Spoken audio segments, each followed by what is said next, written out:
Seguimos meditando el Evangelio de San Mateo y en este capítulo 20 que hoy nos toca meditar, que nos propone la liturgia, hay unas cosas muy interesantes. Este texto que hoy hemos escuchado, necesitamos también iluminarlo un poquito con el capítulo 19, donde Jesús empieza la predicación y dice que se acercan unos fariseos y quieren probarlo. Estos hombres que están al servicio de Dios, pero que son los encargados de decidir qué es lo que está bien y qué es lo que está mal. Y en esta situación entonces Jesús escucha la pregunta que ellos le hacen: ¿es lícito el divorcio? Con todo lo que Jesús viene enseñando, también les va a dar una respuesta.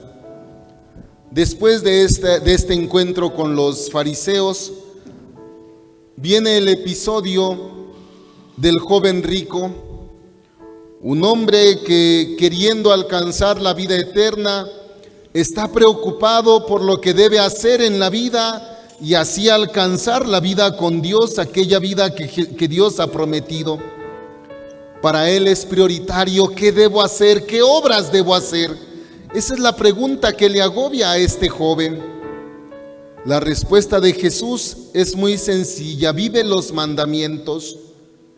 Pero vive los mandamientos no como algo pesado, no como un deber, no como la obligación solamente, sino que este joven tendría que haber encontrado los mandamientos como aquella palabra de Dios que da vida, aquella palabra de Dios donde se encuentra su voluntad. Sin embargo, este joven no los ha entendido así. Este joven en este diálogo con Jesús le dice: pero si yo ya los he vivido desde mi juventud, ¿qué más me hace falta? Pensaba que solamente el vivirlos como una obligación, como algo mecánico, le había asegurado ya la vida eterna. La pregunta es: ¿qué más me falta? La respuesta de Jesús es: vete, vende todo lo que tienes, dáselo a los pobres y así alcanzarás un tesoro, la vida eterna. Jesús le está diciendo a este hombre: vete, vende todo lo que tienes, hazte prójimo con aquel más necesitado, ve y ayuda a los que no tienen con qué vivir el cada día, y entonces así de verdad estarás haciendo algo para alcanzar la vida eterna. No solamente, dice Jesús, se trata de vivir los mandamientos de una manera rígida, de una manera obligatoria, así como que ya viene el peso de los mandamientos. Dice también: los mandamientos se viven en la relación con los demás. Sin embargo, sabemos el desenlace de este encuentro del joven. Dice que se va muy triste, se aleja, porque no se quiso deshacer de los bienes que tenía, dice la Escritura, porque era muy rico. Y entonces se fue a vivir nuevamente los mandamientos como una cosa pesada, como una cosa obligatoria, sin hallarle un sentido de la voluntad de Dios. Aquí nosotros pudiéramos pensar en la primera lectura que nos ha dicho el profeta Isaías: mis pensamientos no son sus pensamientos. Dios piensa diferente, Dios no piensa como el hombre. Dios está haciendo un llamado constante a una conversión. Dios quiere que el hombre abandone ese pensamiento, a veces rígido, a veces que cree que es la voluntad de Dios, pero a veces es más voluntad humana. Por eso le dice a los que están alejados de Él: busquen al Señor mientras lo puedan encontrar, invóquenlo mientras está cerca. Que el malvado abandone sus caminos y el criminal olvide sus planes. Que regrese al Señor y Él tendrá piedad, porque nuestro Dios es rico en perdón, es rico en misericordia, va a decir también el Salmo. Y ante esta situación entonces el hombre tendría que empezar a descubrir la voluntad de Dios, no solamente como una imposición, no solamente como algo obligatorio, sino como aquella respuesta ante tanto amor que Dios nos da, y el hombre tendría que empezar a responder con gratitud.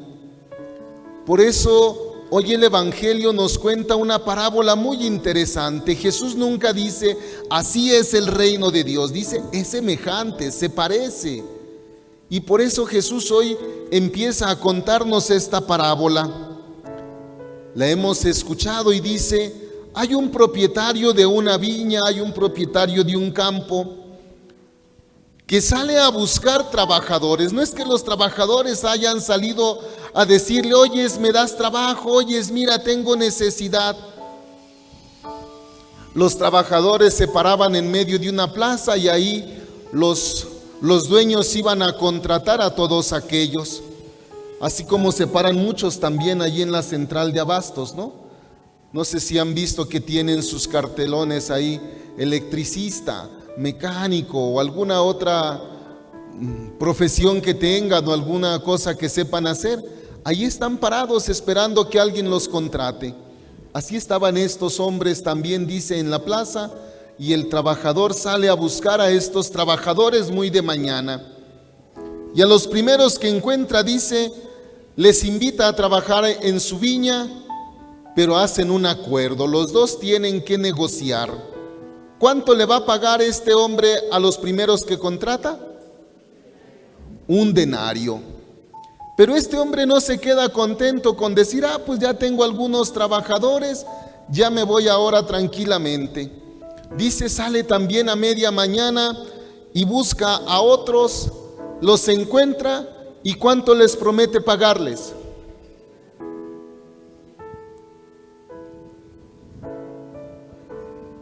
Lo que sea justo. Fíjense, a los primeros les dijo un denario, a los segundos les dijo lo que sea justo. Después dice, sale a mediodía y a media tarde, encuentra a otros y también les dice, vayan a trabajar a mi viña. Por último dice, ya casi al caer la tarde, vuelve a salir a buscar trabajadores. Seguramente este patrón no está pensando en lo que va a producir a seguramente le preocupan a aquellos que no tienen nada que comer, y por eso les dice, ¿qué están haciendo ustedes aquí todo el día? ¿Por qué se quedaron sin trabajar? Pues es que nadie nos ha contratado. Y les dice, vayan a mi viña. La situación ahora, pudiéramos nosotros pensar, ¿por quién se tendría que haber comenzado a pagar? Pues como fueron llegando, ¿no? Los primeros, luego los de la media mañana, los de la media tarde, y al final, pues los que llegaron, ¿verdad? Sin embargo, este hombre piensa de una manera diferente y le dice al administrador, págale su jornal, págale su día, pero empieza por los últimos. Este hombre piensa diferente y está preocupado por lo que van a tener que comer al día siguiente. Una ley de ahí, de Levítico, dice, no retendrás el pago del jornal hasta el día siguiente, porque también ellos van al día, viven del denario, viven del trabajo de cada día y se necesita para el día siguiente. Y por eso dice, empieza a pagarles a los últimos. ¿Cuánto les paga a los últimos que llegaron a trabajar muy poquito tiempo? Un denario. ¿Se acuerdan que hace 8 días hablábamos de los denarios? Que era el jornal, era, vamos a decir así, como el salario mínimo, ¿no? Que se necesitaba porque al día siguiente hay que dar de comer, ¿no? Y por eso les da lo justo, les da lo que necesitan para la vida, les da lo que necesitan para llevar su casa con una buena administración, un denario. Si les da menos, no van a poder vivir al siguiente día, van a andar con preocupaciones. Por eso empieza a pagarles, dice, un denario a cada uno. Y los que llegaron primero, ¿qué empiezan a hacer? Empiezan a pensar, si a esto les dio por una hora un denario, a nosotros nos va a tocar más seguramente. Ya trabajamos todo el día, nos llevamos el peso del calor, nos cansamos, por 1 hora 1 denario, ¿cuánto nos va a tocar a nosotros? Y empiezan ahí a platicar entre ellos. Sin embargo, cuando llegan a ellos, les dan solamente 1 denario. Y estos empiezan a reclamarle entonces al propietario: oye, ¿les vas a pagar lo mismo a ellos que a nosotros, que soportamos el peso del día, el peso del calor? Ellos no trabajaron mucho, está siendo injusto con nosotros. Y el propietario le recuerda: amigo, ¿qué no quedamos en que te pagaría 1 denario? Y en el Evangelio de Mateo, dicen los estudiosos, solamente aparece esta palabra amigo 3 veces. Pero muchas veces esta palabra amigo está envuelta también de una superficialidad. Este amigo aparentemente está cercano, convive con uno, pero es una amistad falsa, es una amistad convenenciera. Por eso también cuando Judas se acerca a Jesús le dice: amigo, ¿con un beso entregas al maestro? ¿No? Y este amigo entonces, este que parecía cercano, hoy se descubre cuando piensa que el otro es injusto. Por eso le dice el propietario: amigo, ¿verdad?, ¿que no quedamos en que te pagaría 1 denario? Toma lo que es tuyo. ¿Y qué le dice? Y lárgate, ¿no? O sea, vete, no estés aquí haciendo más alboroto, ya tienes lo tuyo, ve a vivir, ¿no? Y todavía le dice el propietario: ¿o vas a tenerme rencor porque soy bueno? ¿Qué no puedo hacer con lo mío lo que yo quiera? Y sin embargo, el dueño sigue todavía hablando con los demás. Así nos dice Jesús, así es el reino de Dios, así se parece. ¿Se acuerdan con quién estaba hablando al principio Jesús? ¿Con quién empieza a platicar en el capítulo 19? Les dije hace ratito. ¿Quiénes se acercaron a Jesús para ponerlo a prueba? Los fariseos, ¿verdad? Estos hombres que conocen la ley de Dios, que conocen aquella alianza que han hecho en el Sinaí con Dios, donde Dios los ha elegido como pueblo, donde se sienten ellos seguros que porque tienen la alianza, Dios va a ser con ellos muy generoso. Y por eso el joven rico también tenía una pregunta: ¿qué debo hacer? Y en ese ¿qué debo hacer? ¿Qué obras? Están también incluidos estos fariseos que hoy están escuchando a Jesús. Estos fariseos viven la ley de Dios, viven la alianza solamente como el mandamiento, como la obligación, viven solamente el rigor. Y a ellos se refiere Jesús cuando habla de aquellos primeros trabajadores que llegaron a la viña del Señor. Porque ellos están viendo cuál va a ser su ganancia, cuáles van a ser los intereses para ellos. Un poquito antes de este capítulo 20, finalizando el 19, Jesús les está hablando a los discípulos de las promesas de aquellos que le sigan y le preguntan: nosotros que hemos dejado todo, ¿qué nos va a tocar? Interesados también los discípulos, ¿no? Y hoy es esta respuesta que Jesús les está dando. El trato, dice, está en el pensamiento de los fariseos, no puede ser igual a todos. Por eso dice, empiezan a murmurar estos primeros trabajadores. Los últimos trabajadores son aquellos que nadie quiere. ¿Quiénes son a los que nadie quiere? Los pecadores, los publicanos. Está hablando Mateo también de su experiencia de vida, ¿no? Y por eso dice, bueno, pues estos últimos trabajadores ahora están descubriendo la generosidad de Dios, están descubriendo aquella generosidad, aquella misericordia y entonces pueden volver a su casa agradecidos.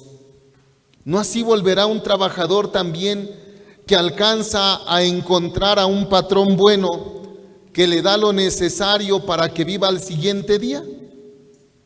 ¿No les ha pasado así a veces en la vida? Que uno dice, híjole, hoy no tengo para mañana, ¿qué voy a hacer? Mi chamaco va a la escuela, a lo mejor ya necesita útiles, ¿no? Así se pone uno al iniciar el ciclo escolar, ¿no? Y va a necesitar libretas y ya no quiere estas hojas y la lista que entregan, ¿no? Y los papás se ponen ahí a ver, bueno, ¿y cómo le vamos a hacer? Y cuando alguien llega y les dice, mira, para los niños, mira esto, pues ya tengo, ya me ayudaron, y se muestra también agradecido. Así también estos trabajadores se mostraron agradecidos con ese patrón que les dio un denario, porque saben que al día de mañana van a necesitar darle de comer a su familia. En este sentido del reino de Dios, hoy nosotros podemos preguntarnos, ¿cómo es el Dios en el que creemos? Porque aun cuando nosotros ya tengamos la revelación de Jesús, cuando Él ya nos ha dicho, tenemos un Padre que es generoso, que nunca se limita en darnos lo que necesitamos, a veces puede ser que también nosotros vayamos construyendo un Dios desde nuestros propios criterios, un Dios al que nosotros a veces le queremos imponer lo que debe hacer con los demás. A veces queremos a un Dios solamente elitista, nada más con nosotros, a los demás no te fijes. Y necesitamos hoy preguntarnos, ¿por qué estamos junto a Dios? ¿Por qué queremos acercarnos a Él? ¿Queremos vivir como los fariseos solamente por un cumplimiento, solamente por un miedo, por un interés? ¿O estamos buscando a Dios también por un amor? ¿Estamos buscando a Dios para mostrarle el agradecimiento por tanto amor que ha tenido con nosotros? Porque en el Salmo escuchábamos, el Señor no nos paga según nuestros delitos. El Señor es mucho más generoso, piensa diferente a nosotros. Si nos pagara con justicia, como a veces se puede definir, dar al otro lo que le corresponde, híjole, a veces nos pudiéramos quedar cortos, porque a lo mejor no nos correspondería nada. Sin embargo, Dios siempre se muestra generoso, siempre se muestra con nosotros diferente a lo que estamos pensando. A lo mejor nos falta tener esa experiencia o descubrirla en nuestra vida, porque seguramente hemos vivido muchas veces la generosidad de Dios, pero como es tan generoso y pensamos que nos debe tanto, fácilmente se nos olvida. Yo nomás recuerdo así una de las ocasiones en las que vi la generosidad de Dios. A confesarse a veces cuesta, ¿no? Y más cuando uno lleva sus pecaditos rojos, ¿no? Qué vergüenza, me van a descubrir, ¿qué me van a decir? Y recuerdo que estaba en el seminario y estaba un padre, siempre había un padre muy, muy bonachón. Y uno decía, pues voy a confesarme con este padre, seguramente no me va a decir gran cosa, ¿no?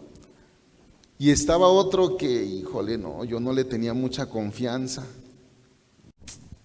Y como nos iban turnando para pasar a la confesión en una tarde penitencial, pues que me toca con el que yo no quería. Y pues me acerco y empezamos, Ave María Purísima, sin pecado concebida. Dime tus pecados. Sí, dije. Pues mire, he vivido esto, he hecho esto, he hecho esto. Y yo dije, pues me van a sacar del seminario, ¿no? Y me dice, ¿y qué has pensado? Cuando me dijo, ¿qué has pensado? Le dije, ¿por qué sí? ¿Qué piensas hacer ahora? Y con esa pregunta me cambió todo un panorama Casi, casi me dijo como a la pecadora: vete y no vuelvas a pecar, ¿verdad? No lo vuelvas a hacer. Y allí sentí una gran descarga de decir: este miedo con el que yo venía se ha transformado en otra cosa. Y seguramente Dios va a seguir siendo generoso muchas veces con nosotros, pero a veces se nos olvida rápidamente la generosidad que tiene a nuestra vida, a nuestra persona. A lo mejor tantas personas también se han manifestado de parte de Dios a nosotros, que se nos olvida lo generosos también que son en medio de nuestra vida aquí y ahora, porque pensamos que todo nos deben. Pensamos que por estar en una cierta parte todos deben ser generosos para con nosotros, pero no hemos descubierto esa bondad que Dios tiene.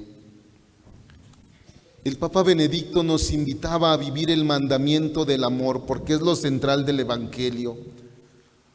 No como un mandamiento, como una carga pesada, como una obligación, como aquel joven que se acercó a Jesús y le dijeron: vete, vende todo lo que tienes, ¿no? Dáselo a los pobres, dale a aquel que necesita. Y lo vio así como una pesadez. ¿Por qué me voy a desprender de lo que yo tengo? Y dice el Papa: no, el mandamiento del amor se tiene que vivir como una forma de agradecimiento a tanto amor que Dios nos ha manifestado primero. Tanto amor que nos ha mostrado que ahora necesitamos también saber ser agradecidos. Ojalá que nosotros en nuestra vida no vayamos haciendo cálculos de lo que Dios nos debe, sino que vayamos viviendo también con gratitud y generosidad este encuentro al que nos está llamando. Y si a veces llevamos esta forma de conteo a ver cuánto Dios nos debe, ojalá que vayamos descubriendo el amor y no solamente el cumplimiento como los fariseos. Porque Dios no busca solamente un sector de personas, ¿no? A veces pudiéramos pensar: a los que están en la iglesia, a los que están ahí de agentes de pastoral, les va a ir mejor. No, son a los que a veces les va peor, ¿ah? Y a veces ni siquiera nos damos cuenta de eso. Sí, porque están ahí como agentes de pastoral. Sí, porque están más cerca de Dios. Y a veces les va más en friega. Y sin embargo, uno a veces se pregunta: ¿por qué seguimos aquí? Y a veces es más por el agradecimiento a Dios que por un interés a ver qué Dios me va a dar, a ver cuánto me va a dar Dios. Si queremos también nosotros vivir con ese agradecimiento a Dios, órale, hay chamba también aquí en nuestra iglesia. Hay chamba en los diferentes grupos de pastoral. ¿O ya están completos los grupos de pastoral? ¿Ya se cerraron? ¿Ya no hay cupo? La iglesia, miren, la viña del Señor, Dios viene a llamar a unos en la mañana, a unos los llamó ya tiene años, a otros apenas los está llamando, volverá a buscarnos a ver si queremos trabajar con Él, pero Dios siempre tendrá un lugar para nosotros aquí en medio de su viña. Dispongámonos a trabajar para que podamos participar de esa alegría. Dios se mostrará mucho más generoso que el salario que esperamos nosotros recibir.